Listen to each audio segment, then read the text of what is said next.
Afterglow.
And if I try to talk to somebody, if I try to talk to my 23-year-old son, he'll laugh at me. Oh, and you're losing your hair too, Dad. But if I talk to another guy who's going to be 60 soon, or if I talk to a guy who's already 60 and is going through this with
Northwestern University would have laughed at my application this year.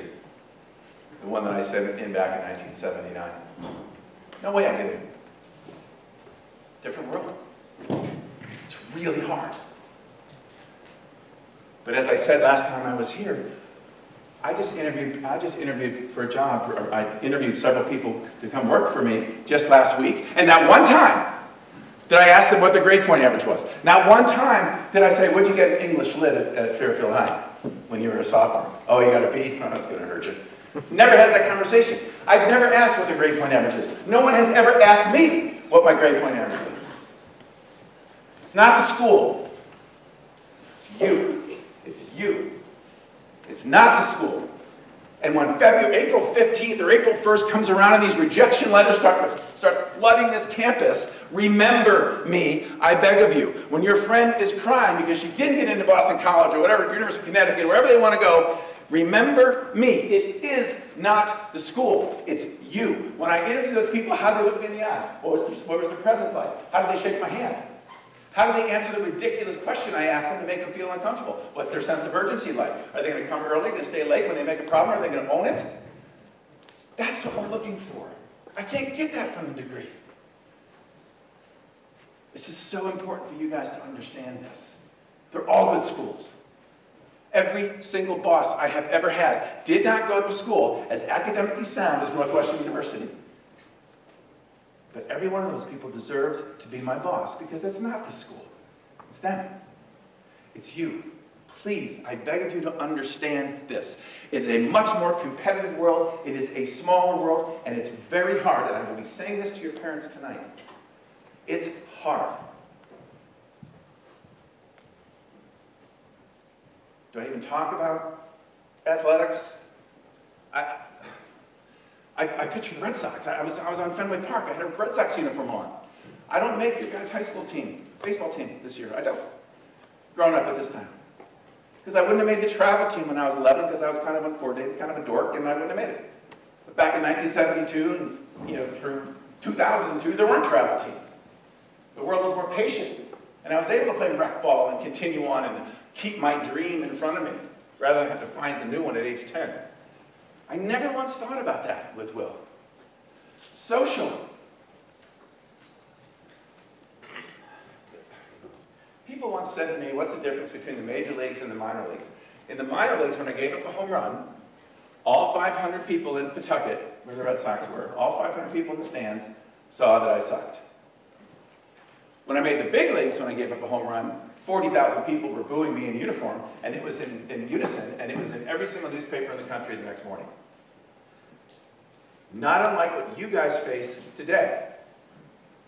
I will say to your parents tomorrow night, or tonight, our kids are waking up knowing that if they fumble, if they make a mistake, everybody they've ever known has the potential to know about it by dinner. Wow, that's a different world. And I never once thought about that when I was talking with Will. When Debbie Feeker dumped me when I was 15, which of course she regrets now. But when that happened, nobody tweeted it. It wasn't on Instagram. It wasn't on Snapchat. It wasn't on Facebook. My relationship status didn't change. No, it wasn't.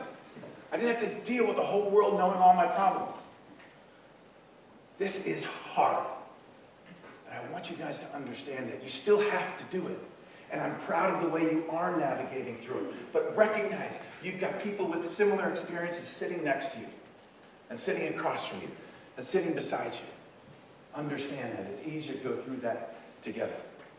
If you could hit me, I have to hit it a couple times. One more, please. On February 4th, which is actually the anniversary of Kevin's passing, just by coincidence, I just realized that today. On February 4th, the foundation has its Where There's a Will, There's a Way 5K. It'll be the 13th running of it, Will War number 13, so it's a big one for us. We raised a lot of money last year, $200,000 last year. This race that we do every year, 5K fun run, has raised over $1 million. And every year we have these fun t-shirts. Well, this past year, we decided to do something different. Instead of having a big, handsome and fun logo and all the sponsors on the back, it just said, The Will to Live on the front, and on the back had a semicolon. And that shirt was by far the most popular. It's on our website right now if you want to buy one. And it said, it created so much conversation. What's with the semicolon?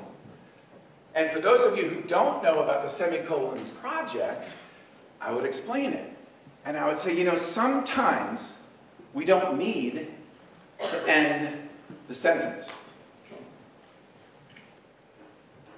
Sometimes we just pause and then we continue. You see lots of people with semicolon tattoos. Pause, breathe, continue. It's very powerful when you think of that. This is hard. These obstacles we face are hard. We pause, we breathe, and then we continue. If you can hit the next one for me. I've been talking about life teammates, and I want you to act like a life teammates and help your friend pause and breathe and continue. But I also want you to know something. We all have life teammates, and there are people in this audience, and there are people in this school that don't think they do. They do. They don't realize it. You don't realize it. A life teammate can be me, can be your teacher, it can be your family. But there are also kids in this school that really believe they are on a team of one. So if you could hit just one click. They believe they are on a team of one. And they are alone. Maybe they just moved here. Maybe they're sitting by themselves on the corner because they don't know anybody at lunch. They have life teammates, but they might not know it. They might not see it, they might not feel it. And guess what? They're everywhere. And for those of you who feel that you are on a team of one, you are not alone. You are one of millions. You are one of so many. You are so much more normal than you think. Life is hard. And we all find ourselves on a team of one. If you could hit the spacebar one more time, you'll see that there are friends of yours, just like Will, who were on teams that feel that they are still on a team of one. Because they haven't been able to express, and nobody understands, or nobody really understands what they're going for, because they didn't express. Will never expressed to me anything. He didn't write me a letter. He didn't draw me a picture. I challenge you all. This team of one is important, and a life teammate looks for that. And you want to help somebody, introduce someone who's on a team of one, get them onto your team. See how good that makes you feel. It's the beauty of this concept. If you can hit one more time for me. And one more, please. Will was on a team of one, and he was one of the most popular kids in school. There are other kids who are not the popular ones that are on a team of one. What are we doing about that? What are you doing about that? And I tell you what, you help someone like that, you're going to feel better. If you are on that team of one, I challenge you to express. Paint something, draw something, write something. Maybe hit that space bar for me. I'm going to give an example. When COVID hit, I couldn't do this. I couldn't do these presentations, which is my passion, and it's something I'm good at, and it's something that I love to do, and it's such a source of power for me. It's such a source of positive in my life. And when COVID hit, I couldn't do it, and I remember starting to sink into this world, and I recognized that I was falling into it, and I realized I needed to find a way to express different than what I'm doing right now. So I created, once a day, I created one of these memes, and I would post it on social media, and it just helped me. It was like 25 minutes every day. I gave myself John time, but I used that time to express what I was feeling, what I was thinking. Expression can be doing something you love. Expression can be playing the piano. If you love to play the piano, play it. If you love to play the guitar, play it. If you love to read, read. If you like to sing, sing. Do not, kids, do not let life get in the way, because it will. It will. It pisses me off when it does to me and I don't recognize it. My brother is a mess, and he is an awesome guitarist, and he's calling me with all these problems. I said, Dave, when's the last time you played the guitar? He goes, I don't know, 6 months. I said, that's a problem. You'd love to do that. Go do it. What is it I love to do? What am I good at? Can I do it a little bit more often? Can I express that some way? And if you hit that next one, you'll find that this self-expression is so necessary for us. So when you are in that bucket, when you are in that team of one, find a way to express. Sometimes writing yourself a letter does it. I just challenge you guys to recognize that you're not alone in that. And there are people who you think are very, very popular who are in a team of one. You are not alone, so don't be afraid to express. If you move to the next one, this is where this expression is so important. You guys are going to run into friends who do express, who do give you that message that they're struggling. And when they do, you act. You acknowledge, you care, and you tell. You acknowledge that it's hard because life is hard. I just went through it. You guys, I just went through the whole process of, you know how hard it is today to be you, to be in your situation. Show understanding. Something I never showed to Will. I never showed that I understood him. Showed that I loved him. But I want you to show understanding and love. That's the C, the care. Show them where the grass is in his life and her life, that it is green. And then talk about it and tell them adults, whatever it might be. Because there are, as your principal said, there are resources here. Treat it like you would treat an illness. It's the best thing I can say to someone with depression or mental illness. If you hit the slide for me one more time. So I showed these to you last year, so you all remember this. You guys remember that I gave up the longest home run in the history of Fenway Park? You remember showing that last year? I'm tired of showing it. It's bothering me. So what I'm going to do differently is talk about it. The home run, landed on the Mass Turnpike on the other side of Lansdowne Avenue, on the other side of the Green Monster. It was ESPN played a game. It was brutal. That very same night, I had come in for Roger Clemens. You guys heard of Roger Clemens? He had given up 7 runs. I came in for him with the bases loaded, got out of the jam, great thing. Then went on to pitch a few more innings, got my first Major League strikeout, got my second Major League strikeout, but yeah, I gave up a moonshot to Mark McGwire. Go ahead and hit just one time, see if this works. The better you can work the ball. They're going simultaneously. That's in the strike zone. To fall the away from it, obviously, you're going to have streaks to get through. Strike 3. Ball to 3 to left center field. Action on the fastball. And John Troutwine comes up with his first Major League strikeout. So, which one did I remember the next day? Which one did I talk about the next day? The negative. It consumed me. It was all I could think about. Was that I was the guy that gave up the longest home run in history and the crowd went boo-ah and all that fun stuff. It took a friend of mine at lunch the next day to educate me, to tell me, do you know that you struck out your first Major League strikeout yesterday? I said, no, I didn't. He said, yeah, you did. Oh, wow. I did.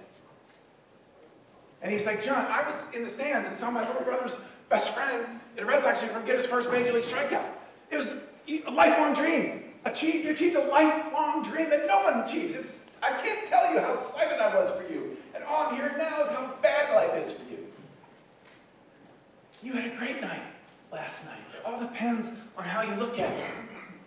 And I want you guys to understand that. Do not let the negative dominate it. Don't let the negative dominate it. And that's what I'm going to say to your parents tonight as well. When you have 4 A's and a C, don't let the C dominate you. You're obviously a great student. Yeah, we're going to try to improve the C. We'll figure out what's happening with the A that's not happening with the C. Learn from your successes. All of those fun things.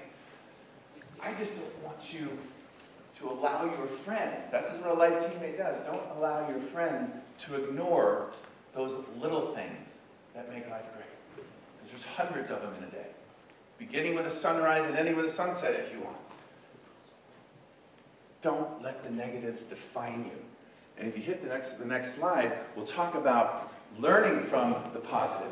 When on the left hand is the home run that McGwire hit, that was right down the middle, and perfect pitch for a guy to hit a home run, Merry Christmas, Mark, all that fun stuff.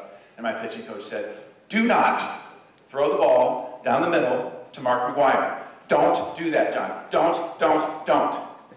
Thanks, Coach. Brilliant. I was so motivated by that conversation. My teammate, Wes Gardner, out in the bullpen, said, that pitch you struck out Javier, that was nasty. What pitch was that? I said a sinker, slider, or a two-seam sinker. He goes, do that?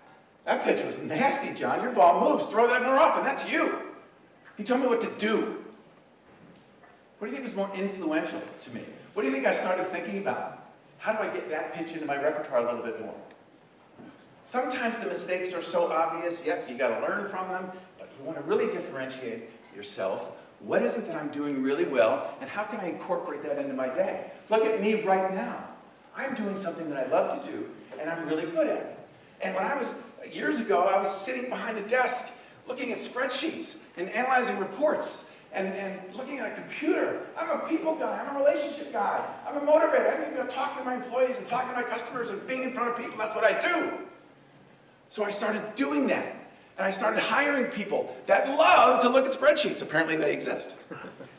And I hired people that were their passion was reporting and analyzing and statistics. It exists. I put them in their passion and their day was better. And I got myself in my passion and I'm doing this. My day is better. I'm doing something to make the day better. That's my challenge to you all. What can you do today, tomorrow, over Thanksgiving? What little things can you do to make that day better? And when you do that, the negative starts to decrease. And by the way, it's not always easy. So don't be afraid to ask a friend, what do you think I should do more often? What do you think I do well? And really listen to the answer, because it'll be a good one. And if you could hit the next bar, please, for me. This concept of finding the positive is just so important. And that coach on the right-hand side is probably saying something like, hey, you did a really good job. I'm proud of you. Let's go to dinner later. What do you think? I had a lot of coaches in my day, a lot of them. You've heard this before. I'm going to say it again. Not for you kids. I'm saying it for the coaches and teachers here. 7 of the 200 get a Christmas card from me. Because those 7 gave me that face when I had a bad day. But those 7 also gave me that face when I had a good day. And they were pumped about it. And they were like, John, you finally did what I told you to do. You boxed out, you got the rebound, you worked hard, I'm proud of you. Keep it going! Way to go! Spitting on me, F-bombs all over the place, but they were pumped because they were so happy that I did well. You okay with that? I love it. And those were the guys that showed me that they cared. They showed me that they wanted me to succeed, and they rejoiced in my success. And those were the guys that I ran through the wall for. Those were the teachers that came back and visited on Thanksgiving weekend when I was a freshman in college. Those were the ones that I keep in contact with today. It's a tough world right now, and we need to spend a little bit more time on the positive. Don't save all of your energy for the negatives. Get pumped about the positive once in a while. It makes everybody's day a little bit better. Okay. Can't remember if I showed this to you last time. This is just an important thing. We all have to face these challenges. And what really helped me is a buddy of mine saying, 1090, John, 1090. 10% is what happens to you, 90% is how you react, what you do with it, what you choose to do with it. Just remember, you still need that 10. It's okay to not be okay. And then together we find a way to do something positive. That's what Jim's doing right now with the Kevin's Afterglow. That's what I was doing with Will to Live. It's something positive. And we're trying to make the day just a little bit better. Trying to make your day a little bit better. And I just want you to know that your parents love you more than life itself. But boy, do we not like to see you not okay. We can't stand it. When Will's girlfriend broke up with him, I was there. I hugged him. I wiped a tear. I told him about the girls that broke up with me. I told him how they regret it today. I said, look at your mom, she's hot. I made him laugh, and I thought I was doing a great job. I was there for him. I just wish I would have said, oh, that sucks, man. What are you going to do? I don't know anything about young love. Sorry, you got a buddy you can talk to? I don't have to have all the answers. And if I would have done that, I would have showed a little bit more understanding to him. And maybe he would have been a little bit more receptive to talk more to me. And if you go and hit the next slide, I think it's just so important for us. Remember, you're listening to a dad who's just like your dad and your mom. And when you guys sit at the dinner table, they're going to ask you, how was your day? You know what I say to parents now? I say, how many of you parents ask your kids how their day was? And they're like, oh yeah, every day, I want to hear it. And I'm like, you know what? Their day sucked. They were at school. They don't want to talk about it. Don't ask them that. Find something else to talk about. When I ask my kids how their day was, I get, how's class? I did a test. How's practice? With the coach? Right? I told them I had to fire a guy last week. I had to let a guy go. What? Why? And also we talked for half an hour. Help us have dinner table conversation. Tell your parents what pissed you off today. Tell your parents what motivates you today. Tell your parents, ask me, tell me about your bridesmaids, tell me about your groomsmen, tell me about your life. And I'll tell the parents to ask you this. You got anybody that's struggling in your crowd? Anybody you want to help? Anybody you can get together? Your friends can go and help with? Sorry, I'm running all over the place. Emma, you can't catch me. Help us. Help us understand. There is no class for how to be a good dad. There's no class to how to be a good mom. You can't get a master's degree in it. So help us. Tell us what you're thinking. We need it. We parents need it. We love you so much. And I think these are these takeaways. And I think the next slide is what I'll say to the parents most, is their most important takeaway is show them understanding. A trusted adult knows and shows that it's hard, but shows that you understand that what you're doing is hard. Yep, you still have to do it. Yep, there's still rules you have to follow and disciplines and all that fun stuff. But at least now with my kids, I show them that I get it. I think that's what's really important. And it has helped the relationships between me and my kids. I just wish I would have done that with Will. And I hope today, wherever he is, he's listening to me and he's proud that I'm trying to get you guys to improve the relationships in your life. Because that is such a great source of hope and a great source of improving the will to live. And if I can get you to do these things, I can get you to remember to tell your friends that you love them. Go ahead and hit one more for me. And you've seen this slide before. You guys have friends that are struggling. But I'll tell you what, when you know somebody loves you, it's a little bit easier to talk to them. Don't be afraid to drop a love you man on the people in your lives that mean so much to you. Life is hard, and sometimes you need a life teammate, you need a friend to pull you through it. So as I do every time I come to this school, I want all of you, in honor of all of the friends and the relationships and the challenges you have in your life, I want everybody right now to turn to the person next to you and say, I love you, man.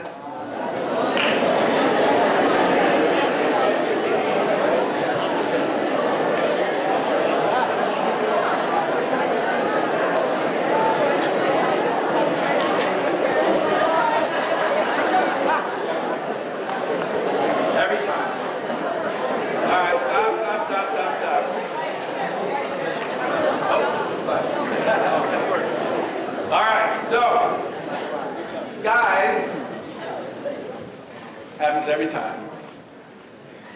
All I asked was for you to turn to the person next to you and say, love you, man. Now you're hugging each other. Everybody's all excited. There's this huge wave of energy. You know why? Because it's a good thing. And it makes you feel a little bit better. You're giving up yourself. Don't be afraid to drop a love you man on your friends. Don't be afraid. I love you guys, and I wish you guys all the best. Go get them. Have a great Thanksgiving.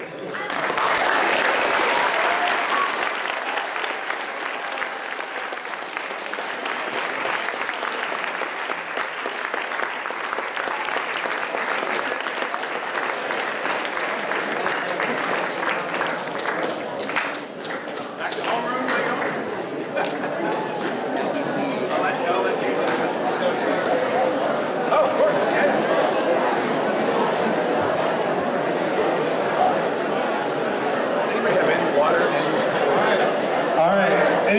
questions for Mr. Trotwine?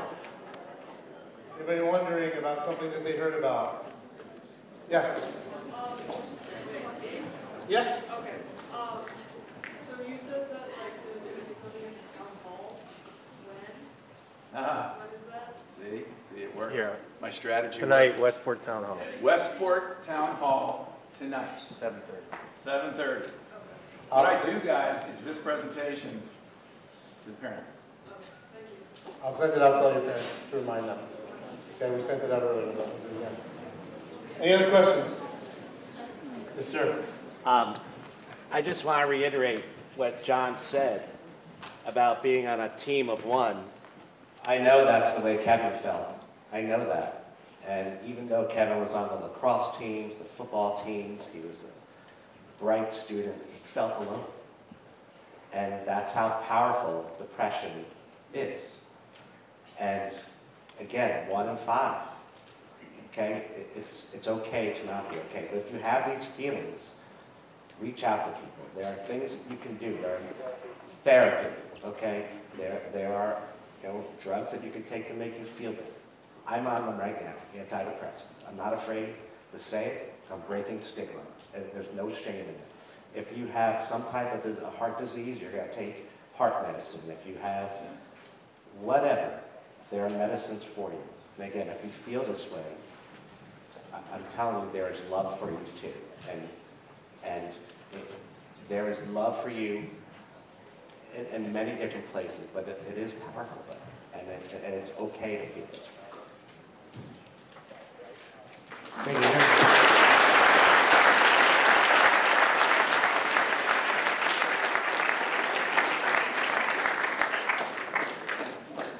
So any questions? Any about the school, or any of the services that we have, or ways that you can maybe support somebody in your life, or reach out? It's a really hard thing to walk into an office and say, I need to talk to somebody. So if you can express that to someone else, and have that person go let us know. We have the tips report. You can do it anonymously. Let us know who needs support, and then we can reach out to them. We have so many ways.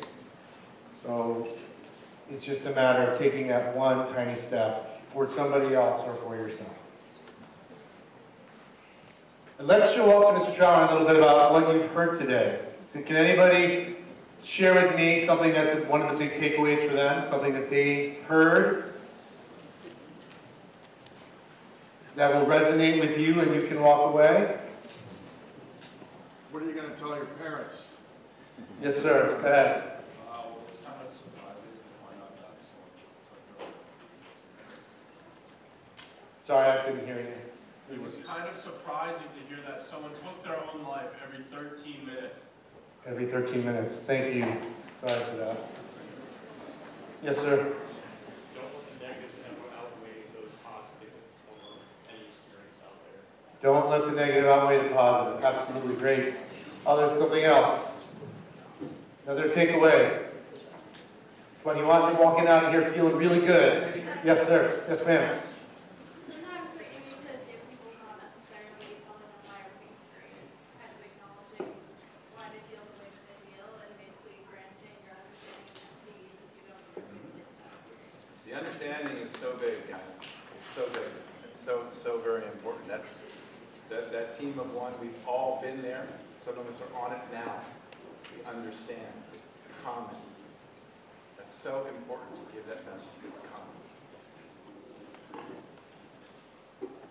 One last one.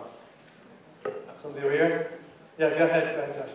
I'd say about the semicolon, never really thought about it that way, and I think it's a really good way to look at it, to just stop and be able to take a step back before continue on with all the daily things you do in your life. Being able to take that second pause is, I think, a really good thing. Isn't that great? It's called the Semicolon Project. So if you Google that, it's really interesting. It really fits into what we're saying today. Pause, breathe, then continue on. How they do? You all right? Awesome.